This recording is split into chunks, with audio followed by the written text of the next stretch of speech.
All right, so what I want to do now is summarize all of this historical story that I've been telling into a set of philosophical themes, about a half a dozen core themes that postmodernism will advance that form kind of the narrative background of its philosophical approach here.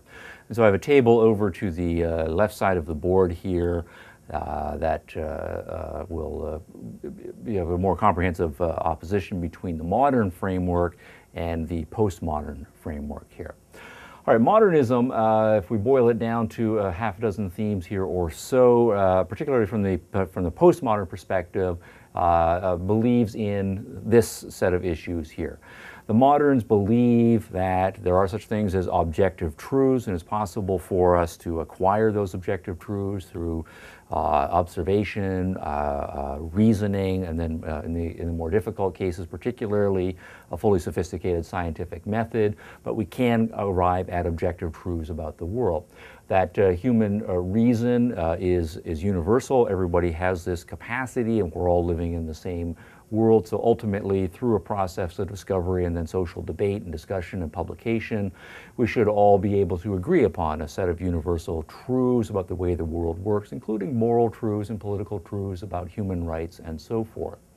The moderns are emphasizing individualism, that individuals have their own lives to live, their own pursuit of happiness, and that then leads to a number of things that we should be concerned with: the liberty of the individual, and so progressive emancipation of all of the human population is an important modernist goal.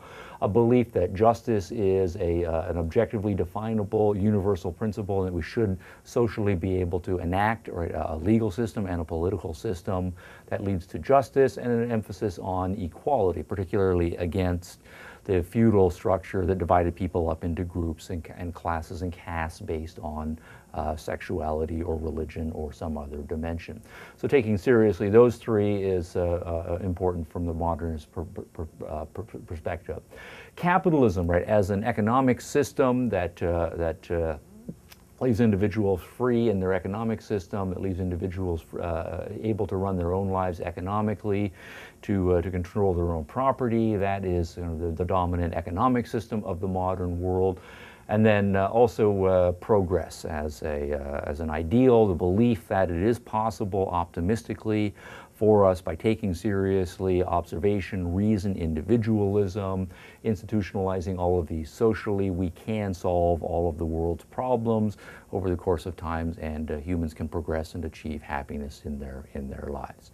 Now, if these are the characteristic themes of the modern narrative from the postmodern perspective, all of them are false, unrealizable, or maybe even it's not correct to call them false, just to say that the claims to all of them cannot be justifiable. It doesn't make any sense.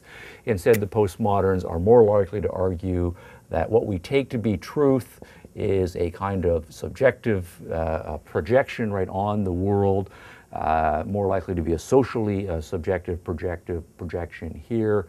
That rather than there being one universal set of truths, that are ultimately, all truths are partial, and they're not even, properly speaking, truths. And so we should look at all claims as being relative claims relative to the group, or at least the leading figures within the group that are making those kinds of claims. Individuals are not the operative unit here. Individuals are molded and constructed by their cultural heritage, their linguistic backgrounds, and so forth. And so what we should have here is various kinds of group orientations or kinds of collectivism as our operating framing when we're talking about human beings. We don't believe in liberty, justice, and equality. Instead, the truth about the world is that the world is governed by power. It's not a matter of justice, it's a matter of conflict, and it's always going to be the case, or likely always, that inequality, power is going to be unevenly distributed, and then in the conflict will enable the strong to advance at the expense of the weak, perpetuating the inequalities and so forth. Postmoderns are, to a man or woman, hostile to capitalism as a system. Most of them, at least when young, came to believe in a kind of socialism as the proper kind of system. But there's a kind of chastening that has come along here, and so I will say here that there still is a commitment to a kind of socialism, right, or at least the spirit of socialism, but the way that it works in postmodernism is that most postmodernists don't believe that socialism is going to happen, that it's a historical necessity. Instead, the language I'll use here is Kantian language, that socialism functions as a kind of regulative ideal. That is to say, it's not something that is empirically real or something that we can argue has to be a historical necessity or that it's factually correct, but nonetheless it functions in our thinking as a set of principles that regulate our thinking, and the egalitarianism and so on are ideals that we as postmoderns think should be brought about. And then finally, against the progress belief and the sunny skies, unlimited optimism that is characteristic of the modern world, what we find in postmodernism as a partly intellectual attitude, but certainly as an emotional attitude as well, is a fairly strong tendency toward pessimism, tending toward a cynicism. Obviously, the modern world, the argument will be, tells lots of good news stories about itself. It prides itself on certain accomplishments, liberty, right, and equality, and so on.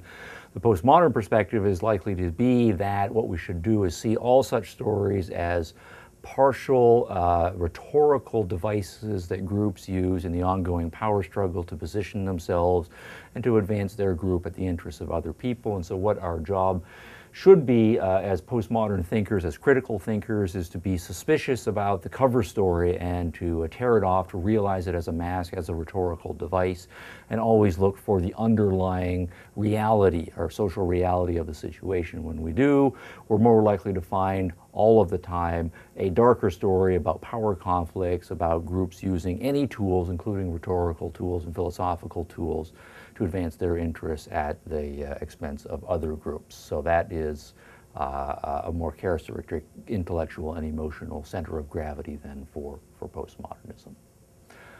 All right, what I will do next is turn to postmodernism and education more directly and look at some of the postmodern educational theorists and then how that will play out in terms of educational practice.